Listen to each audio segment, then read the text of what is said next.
In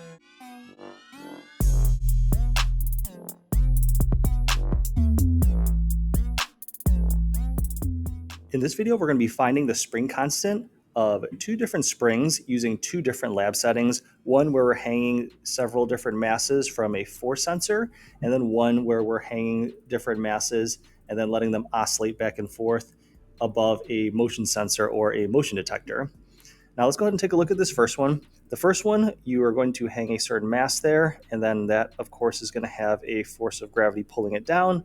And then when it eventually comes to rest, you have this spring force that is equal and opposite of that mg. So your mg is basically your Fs, the force of the spring. Now, if you're using Hooke's law, we know that force equals negative kx, where k is a spring constant and x is the amount of stretch or compression from its equilibrium position. In this case, that would be the stretch.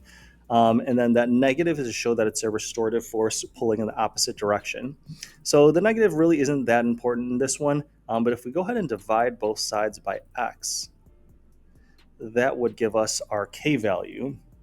So the reason why that's important is when we're collecting data experimentally, we are actually controlling the mass, which is basically the Fg, and the Fg is the spring force. So we're basically controlling the force.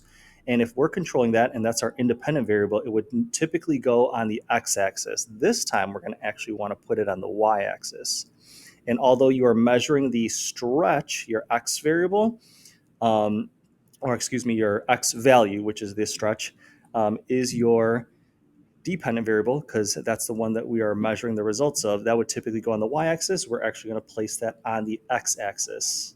Now, the reason why we do that is because if we place those on those particular axes, then in the end, when we find the slope is going to give us the k value. So say, for example, we hang several masses from this spring, let them come to rest. We check out the force on the force sensor. And then say, for example, for this 500 gram mass, it's going to come out to 4.9 newtons, which we could get from the force sensor. And then, or in addition, we could convert this into kilograms and make that 0.5 kilograms and multiply it by 9.8. And then let's just say the stretch for that is 0.065 meters, which means that's 6.5 centimeters. Now, if we take a bunch of masses and hang them, we're going to get a pretty linear relationship, a positive linear relationship, and then we could find the slope of that. So let's go ahead and find the slope of this line that I just created and see what we get for the spring constant.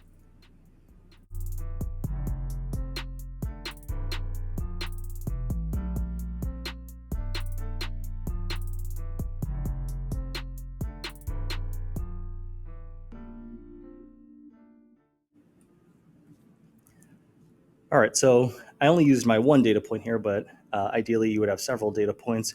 But then after you find the slope either manually or with some kind of computer program, that would be ideal. You would have a certain slope, and that would tell you the amount of newtons of force to stretch it a meter. So that would basically tell you the stiffness of the spring. So that's the first method to experimentally or graphically finding the spring constant. Now let's go ahead and move into the second method. Now for our second method, we're going to use simple harmonic motion. Now what we would do is we would maybe pull this mass downwards to have some amount of stretch, and then it's going to oscillate back and forth, something like this here. And then our motion detector is going to measure the position versus time. So let's go ahead and put x, position versus time. Now, if we're pulling it down close to the sensor initially and then it's moving away, then that displacement is going to be small, and it's going to be large, then it's going to be small, and then large, and then so on. So from there, we're going to get a simple harmonic curve on our position versus time graph. And what you can do from there is you can find the period of that spring by finding a certain point where it has its maximum stretch, and then find where that maximum stretch is once again. Remember that maximum stretch makes it go close to the sensor, but you could find the period a bunch of different ways. You could go from this peak of this crust to this peak of this other crust as well, and then you get a period that way. Anyways, you would find that time period. So that would be capital T.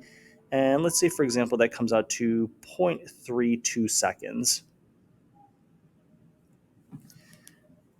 Okay, what you could do there is you could use that and do some graphical method to find the spring constant. But let's do a little bit of background first before we do a second graph. Now, the period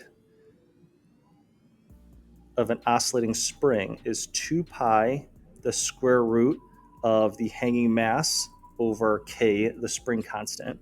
So if we square everything, then that would be t squared equals 4 pi squared and then m over k.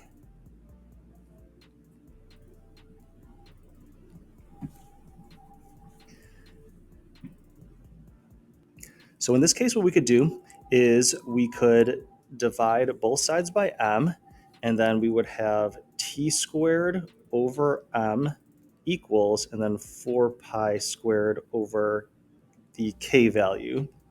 So graphically, if we put the period squared along the y-axis and the mass along the x-axis,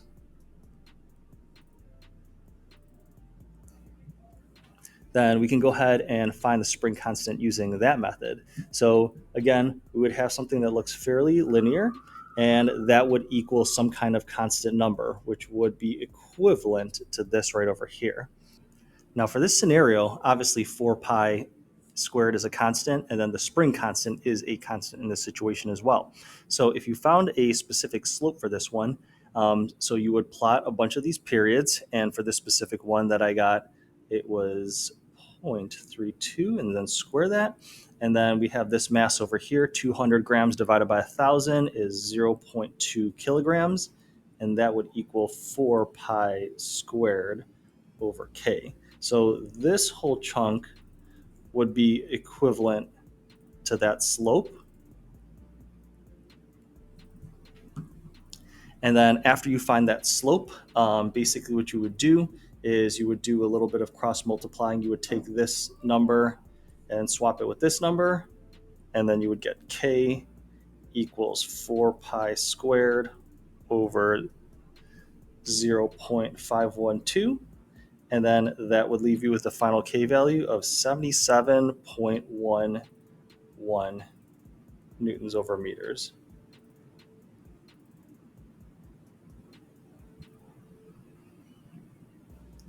So the second method is definitely more complex, but if you take several different masses and then you find their period of oscillation and then you square it, you're going to plot those on the y-axis, and then you're going to plot those different masses on the x-axis. And then, as I said before, that slope is going to be equivalent to 4 pi squared over k.